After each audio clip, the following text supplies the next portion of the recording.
अनूप की बात सुनकर मैं जोर से ठहाका लगाकर हंस पड़ी। बड़ी मुश्किल से हंसी काबू में करते हुए बोली, अनूप तुम ये क्या कह रहे हो? हनीमून और इस उम्र में? तुम्हें पता है तुम पूरे 65 के हो चुके हो और मैं 60 की। बेटे बहू क्या कहेंगे? पोते पोतियां तो खूब हंसेंगे और मजाक बनाएंगे और पड़ोसी तो यही कहेंगे बुढ़ापे में सठिया गए हैं। अनूप गंभीर स्वर में बोले, अमिता तुम्हें सबकी फिक्र है कि कौन क्या कहेगा, लेकिन तुमने कभी यह सोचा कि हम लोगों ने अपने वैवाहिक जीवन के 40 वर्ष के इतने लंबे समय में अपने सुख के लिए कभी 40 मिनट भी निकाले हो?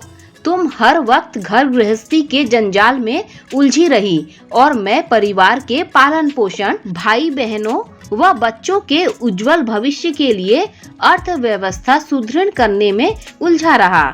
अनूप की बातें सुनकर मेरा मन छलछला उठा। सच, हम लोगों ने अपने 40 वर्षीय वैवाहिक जीवन का कोई ऐसा सुखद क्षण नहीं जिया जो सिर्फ हमारा अपना हो।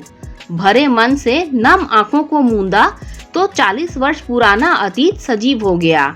16 साल पूरे होते ही अनूप से शादी हो गई। विवाह पूर्व अनूप को देखा भी न था। फेरों के वक्त लंबे घूंघट से अनूप का चेहरा देखने का असफल प्रयास करती रही। मेहमानों से खचाखच भरी ससुराल में एक छोटी सी अंधेरी कोठरी हमारा सुहाग कक्ष बनी। सुहाग कक्ष बनी इस कोठरी से बाहर बरामदे में मेहमानों की उच्च वार्तालाप और हंसी ठिठोली की वजह से हम दोनों के मध्य वार्तालाप स्थापित न हो सका। चुपचाप दोनों एक दूसरे को ताकते रहे। हमने इस भय से भी बातें नहीं की कि कहीं कोई सुन न ले। उस रात देह सुख तो दूर, स्पर्श सुख का भी आनंद न ले सके हम। सुबह 4 बजे ही बड़ी बूढ़ियों ने अपनी ऊंची आवाज के इशारे से संकेत दे दिया कि अच्छी बहुओं को सुबह जल्दी उठना चाहिए। दूसरे दिन से हुआ वैवाहिक जीवन का अध्याय। सास ससुर की सेवा, 3 देवर व 2 नंदों की जिम्मेदारी, घर गृहस्थी का संपूर्ण दायित्व, अपने बच्चों का पालन पोषण, फिर सभी के शादी ब्याह, तीज त्योहार, नाते रिश्तेदारी, इन्हीं सबको निभाते निभाते 40 वर्ष कब बीत गए पता ही नहीं चला। मेरा कंधा झिंझोड़कर अनूप ने मुझे वापस वर्तमान में ला पटका। हंसकर बोले, हम अपना हनीमून आगरा में मनाएंगे।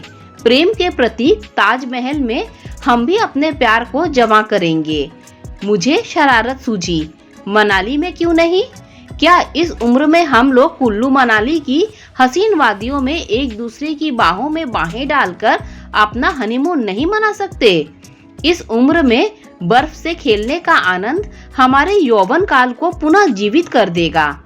मेरे कंधे पर प्यार से हाथ रखते हुए अनूप बोले, पहले मेरा भी वहीं जाने का इरादा था, लेकिन तुम अस्थमा की मरीज हो और मैं उच्च रक्तचाप का, अतः अपने स्वास्थ्य को ध्यान में रखते हुए हमारा वहां जाना उचित न होगा। आगरा पास ही है, मात्र 3 घंटे का सफर है। टैक्सी का प्रबंध करके आता हूँ, तुम चलने की तैयारी करो। मैं आगरा जाने की तैयारी एक नववधू की तरह करने लगी। अच्छी अच्छी सभी साड़ियाँ रख ली, अपनी एक स्लीवलेस सिल्क की नाइटी भी रख ली। ये अनूप दिल्ली से काफी साल पहले लाए थे, शर्म की वजह से कभी पहनी ही न थी। अनूप ने टैक्सी का प्रबंध कर लिया। घर में जब सबको बताया तो वही हुआ जिसकी मुझे आशंका थी। बड़े बेटे ने कहा, पापा इस उम्र में आपका और मम्मी का घूमना उचित नहीं है, कहीं तबीयत वगैरह बिगड़ गई तो? बहुएं हंस रही थी। छोटी बहू बड़ी बहू से कह रही थी, दीदी मुझे तो लगता है मम्मी पापा को बुढ़ापे में जवानी का जोश पुनः आ गया है।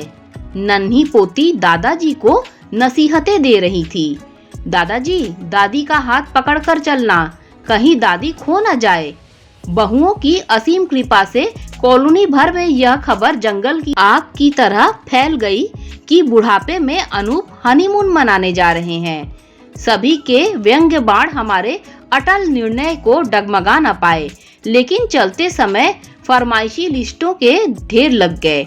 बहुओं ने अपनी पसंद की चप्पलें और सैंडल मंगवाई तो बेटों ने जूते, पोते पोतियों ने आगरा का पेठा, पड़ोसियों ने संगमरमर के ताजमहल के शोपीस, पेठा व नमकीन मंगवाए। सुबह टैक्सी से आगरा के लिए रवाना हुए। 40 वर्षों में पहली बार हम दोनों अकेले यात्रा का आनंद ले रहे थे। ड्राइवर के ब्रेक लगाने के झटके से जब हमारे शरीर आपस में टकराते तो उस क्षणिक स्पर्श सुख से हमारे आनंद की दोगुनी वृद्धि हो जाती। 3 घंटे के सफर के बाद आगरा पहुंच गए। अनूप ने अपने बजट के अनुसार एक अच्छा होटल तलाश किया। कमरे में आकर थकान मिटाने के लिए चाय का ऑर्डर किया। इस दौरान अनूप ने मुझे अपनी बाहों में भरकर चूम लिया। उस स्नेहिल चुंबन से बुढ़ापे के शरीर में भी एक रोमांच हो उठा। लजाकर बड़ी अदा से बोली, छोड़ो भी, कोई देख लेगा। बाहों में समेटते हुए अनूप बोले, पगली, यहाँ कौन देख लेगा। चाय पीकर अनूप बोले, तुम जल्दी से तैयार हो जाओ, आज पूरा दिन ताजमहल में गुजारेंगे।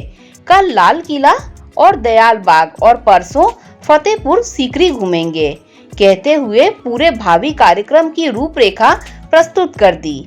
लेकिन मैंने सुझाव दिया, पहले बाजार चलकर खरीदारी कर लेते हैं।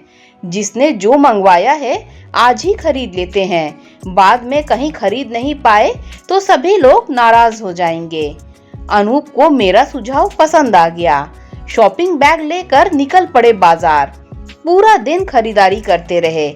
जूते चप्पलों की नाप, रंग और डिजाइन के लिए सैकड़ों दुकानों के चक्कर काटने पड़े। शाम होते ही थकान महसूस होने लगी। एस्थमा की वजह से मुझे खांसी शुरू हो गई। साथ ही अनूप का रक्तचाप भी बढ़ गया। वापस होटल आ गए। अपने साथ लाई दवा ली, लेकिन फायदा ना हुआ। उच्च रक्तचाप की वजह से अनूप को सिरदर्द और घबराहट महसूस हो रही थी। अंततः अनूप ने होटल मैनेजर से कहकर डॉक्टर को बुलवाया। डॉक्टर ने चेकअप करने के बाद हमें उचित सलाह देते हुए कहा, अगर आप लोग आगरा घूमना ही चाहते हैं तो यह दवाइयाँ लेकर यहीं 8-10 दिन आराम करने के बाद ही घूमिएगा। इस हालत में घूमने से आप दोनों की तबीयत और बिगड़ सकती है। अनूप उदास हो गए। बोले, 8-10 दिन रुकना तो नामुमकिन होगा, क्योंकि यह हमारे बजट से बाहर है। हमारे हाथों में दबाकर बोले, मैं भी कैसा पति हूँ जो जरा सी भी खुशी न दे पाया।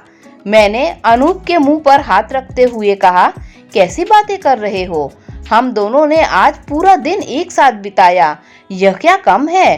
अनूप की आंखें भर आईं। मुझे अपनी तरफ खींचकर सीने से लगा लिया। पूरी रात ढेरों प्यार की बातें होती रहीं। भविष्य के सुनहरे सपने बुने।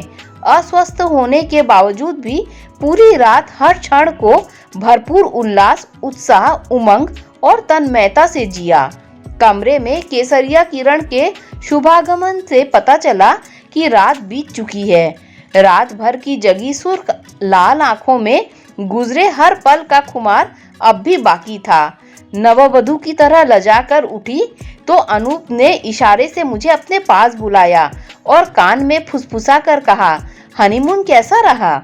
मैं लात से दोहरी होकर अनूप के सीने से पुनः लग गई। दोस्तों, अगर आपको ये कहानी अच्छी लगी हो तो लाइक, शेयर, सब्सक्राइब कीजिए। Thanks for watching this video.